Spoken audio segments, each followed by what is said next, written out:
আসসালামু আলাইকুম প্রিয় ভিউয়ার্স, আশা করছি ভালো আছেন।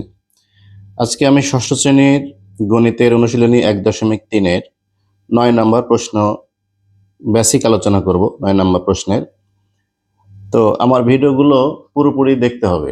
আসলে আমি যেহেতু বেসিক আলোচনা করি এবং অনুশীলনীর অঙ্ক করে দিই, তাই বেসিক আলোচনার সময় পুরো ভিডিওটা যদি আপনারা ভালোভাবে না দেখেন তাহলে অঙ্ক শিখতে পারবেন না। তাই সবাইকে অনুরোধ করব যে আমার এই ভিডিওগুলো, বিশেষ করে বেসিক আলোচনার যে ভিডিওগুলো, সেগুলো শুরু থেকে শেষ পর্যন্ত গুরুত্ব দিয়ে দেখবেন। আরেকটা অনুরোধ, আমার এই চ্যানেলগুলো নতুন। একটা হচ্ছে Facebook page basic math with Mita sir, আর একটা YouTube channel basic math with Mita sir, একই নামে। আপনারা অবশ্যই আমার পেজটাকে ফলো দিয়ে রাখবেন আর ইউটিউব চ্যানেলটাকে সাবস্ক্রাইব করে রাখবেন নতুন নতুন ভিডিও পাওয়ার জন্য। অবশ্যই আপনারা উপকৃত হবেন। আর আমি প্রত্যেকটা ভিডিওর নিচেই আমার পেজ এবং ইউটিউব চ্যানেলের লিংক দিয়ে দিব, সেখান থেকে আপনারা সহজেই ফলো করতে পারবেন বা সাবস্ক্রাইব করতে পারবেন। অবশ্যই লাইক কমেন্ট শেয়ার করে অন্যকে দেখার সুযোগ করে দিবেন। তাহলে চলুন আমরা 9 নম্বর অঙ্কে কি বলছে সেটা একটু দেখে আসি। 9 নম্বর অঙ্কে বলছে যে একটি লোহার পাত ও একটি তামার পাতের দৈর্ঘ্য যথাক্রমে 672 সেন্টিমিটার ও 960 সেন্টিমিটার। অর্থাৎ লোহার পাতটার দৈর্ঘ্য হচ্ছে 960 সেন্টিমিটার আর লোহার পাতটার দৈর্ঘ্য হচ্ছে 672 সেন্টিমিটার আর তামার পাতটার দৈর্ঘ্য হচ্ছে 960 সেন্টিমিটার। এখন বলছে কি যে পাত দুটি থেকে কেটে নেওয়া একই মাপের সবচেয়ে বড় টুকরার দৈর্ঘ্য কত হবে, একটা প্রশ্ন।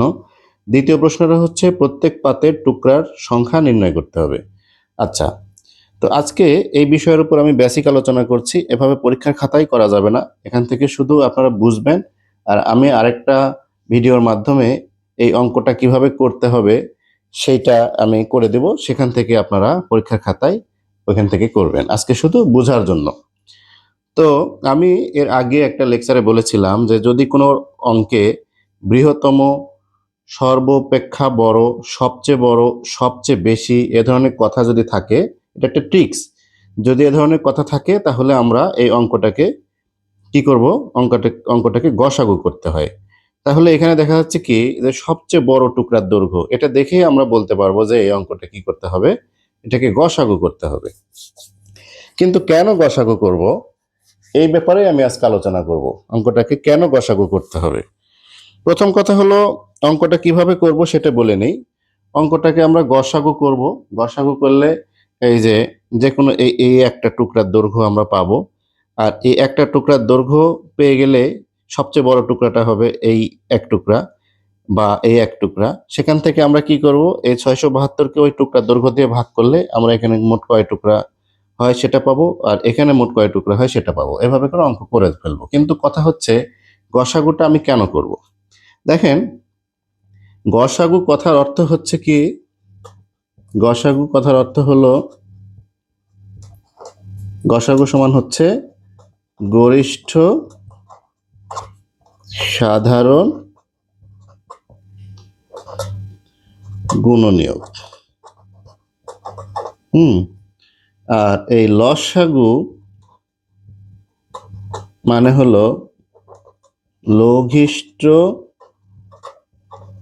সাধারণ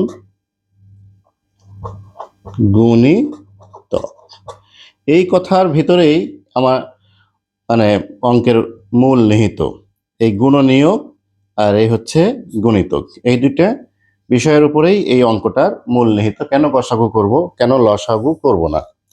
এখন কথা হচ্ছে কি যে আমাকে বলছে যে এই দুইটা পাত দেয়া আছে, একটা লোহার পাত যার দৈর্ঘ্য হচ্ছে 672 সেন্টিমিটার আর একটা তামার পাত যার দৈর্ঘ্য হচ্ছে 960 সেন্টিমিটার। এখন বলছে কি যে পাত দুটি থেকে কেটে নেওয়া একই মাপের, মানে পাত দুটি থেকে কেটে নেওয়া একই মাপের একটা টুকরার দৈর্ঘ্য আমাকে বের করতে হবে। ধরেন এই লোহার পাতটাকে আমি এভাবে করে ভাগ করলাম, হ্যাঁ।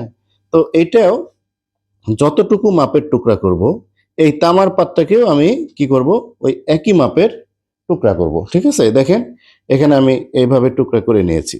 এখন কথা হলো এই এই টুকরাটার দৈর্ঘ্য অথবা এই টুকরাটার দৈর্ঘ্য অথবা এই টুকরাটার দৈর্ঘ্য অথবা এই টুকরাটার দৈর্ঘ্য অর্থাৎ এই দুইটার যে কমন অংশের একটা টুকরা হয়, এই টুকরাটার দৈর্ঘ্য কিন্তু আমাকে নির্ণয় করতে হবে। এখন কথা হলো কি যে আমি যদি এই অঙ্কটাকে আমি যদি এই লসাগু করি তাহলে কি হচ্ছে দেখেন। আমি যদি লসাগু করি তাহলে 600, এই যে এই লসাগু মানে কি লঘিষ্ঠ সাধারণ গুণিতক, তাহলে এই 672-এর গুণিতক শুরু হবে কোথা থেকে? 672-এর গুণিতক শুরু হবে 672 গুণ 1 সমান 672। তারপরে আমার এই 672 গুণ 2 সমান কিছু একটা হবে এখানে। হ্যাঁ, আমি গুণ এটা দেখতে যাচ্ছি না, মেন কথা হলো কি আমার এই যদি আমরা লসাগু করি তাহলে গুণিতক শুরু হচ্ছে কোথা থেকে? এই 672-এর গুণিতক 672 থেকে শুরু হচ্ছে। এখন অপরদিকে যদি আমি 960-এর গুণিতক বের করি, 960-এর যদি গুণিতক বের করি তাহলে 960-কে এই যে 960-কে 1 দিয়ে গুণ করে 960 থেকে শুরু হবে। মূল কথা হচ্ছে আমি যদি অঙ্কটা মনে করি যে লসাগু দিয়ে করতে পারবো, তাহলে দেখেন আমার লসাগু যদি করি তাহলে আমার এই 960-এর লসাগু শুরু হচ্ছে 960 থেকে, তাই না? তাহলে ধরেন আমার এই অংশটাই হচ্ছে 960, এই পাতটার এখানে 1 2 3 4 5 6 7 8 9 করতে করতে এই অংশটার হচ্ছে শুরু হচ্ছে 960। আবার এখানে লোহার পাতের ক্ষেত্রে এখানে ধরেন এটা যদি আমি 1 ধরি 1 2 3 4 5 6 7 8 9 10 এভাবে করতে করতে এই লাস্ট অংশটা হচ্ছে 672। এখন কথা হলো আমার যদি আমি যদি অঙ্কটাকে লসাগু করতে চাই তাহলে 960-এর পর থেকে আমাকে এর গুণিতক পাওয়া যাবে, তাই না?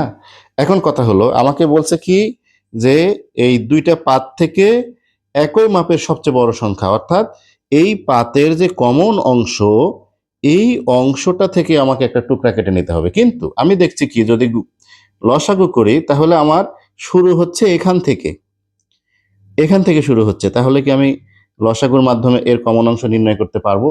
পারবো না। কারণ হচ্ছে কি আমি যখন লসাগু করতে যাব তখন 960-এর লসাগু শুরুই হবে এখান থেকে, অর্থাৎ এদিকে চলে যাবে। তার মানে কি এইটা কখনোই আর এই অংশে আসার সুযোগ নেই। কিন্তু আমি যদি কি করি গুণনীয়ক বের করি তাহলে সর্বোচ্চ কোথায় যাবে? গুণনীয়কটা সর্বোচ্চ যে ঠেকবে কোথায়? 960-এ।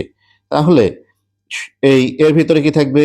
এই 1 2 3 4 5 6 7 8 করতে করতে এই 672 পর্যন্ত তো থাকবেই, তার অতিরিক্ত কোনো একটা কিছু আরো অনেক কিছু থাকবে। হ্যাঁ, তার মানে কি গুণনীয়ক কি হবে? এই দিকে আসবে। এই 960-এর গুণনীয়ক কি হবে? এই 960 থেকে শুরু করে এখানে আসবে। আবার 672-এর গুণনীয়ক কি হবে? এখান থেকে শুরু করে এই যে এখানে আসবে, তাই না? তার মানে কি আমার এই 960-এর গুণনীয়ক শুরু হচ্ছে এখান থেকে, 672-এর গুণনীয়ক শুরু হচ্ছে এখান থেকে। তার মানে কি এই যে এই অংশটা আমার কি হচ্ছে দুইটার মধ্যেই কমন এরিয়া থাকছে। অর্থাৎ আমি যদি এই 672 আর এই 960-এর গসাগু বের করি, অর্থাৎ গরিষ্ঠ সাধারণ গুণনীয়ক বের করি, তবেই কেবল আমার এই একই মাপের সবচেয়ে বড় টুকরার দৈর্ঘ্য আমার পাওয়া সম্ভব হবে। এ কারণে আমাকে কি করতে হবে? এই অঙ্কটাকে কি করতে হবে? এই গরিষ্ঠ সাধারণ গুণনীয়ক বা গসাগু মাধ্যমে আমাকে এটা কি করতে হবে? নির্ণয় করতে হবে। মূলত আমার এই বেসিক আলোচনাটা এতটুকুই ছিল যে আমরা কেন একটা অঙ্কের যদি লেখা থাকে বৃহত্তম, সর্বাপেক্ষা বড়, সবচেয়ে বড়, সবচেয়ে বেশি, এই কথাগুলো যদি লেখা থাকে তাহলে এই অঙ্কগুলো আমরা কি করব? গসাগুর মাধ্যমে আমরা অঙ্কগুলো কিন্তু নির্ণয় করব। আচ্ছা, তাহলে আমরা কিভাবে অঙ্কটা করব সেটা আমি আরেকটা লেকচারে আপনাদেরকে দেখাই দেব। আশা করি এই যে এই অঙ্কগুলোর যে বেসিক যে বিষয়টা কেন গসাগু করতে হয় এই অংশটা আমি আপনাদেরকে খুব ভালোভাবে বোঝাতে পেরেছি। তো আমার ভিডিওটা যদি ভালো লেগে থাকে এবং আপনারা কিছু শিখে থাকেন তাহলে অবশ্যই অন্যকে এটা শেয়ার করে দেবেন। অবশ্যই আমার ফেসবুক পেজকে ফলো করবেন এবং ইউটিউব চ্যানেলটাকে সাবস্ক্রাইব করবেন, এই আশাবাদ ব্যক্ত রেখে সবাই ভালো থাকুন, সুস্থ থাকুন এই কামনায়। আল্লাহ হাফেজ।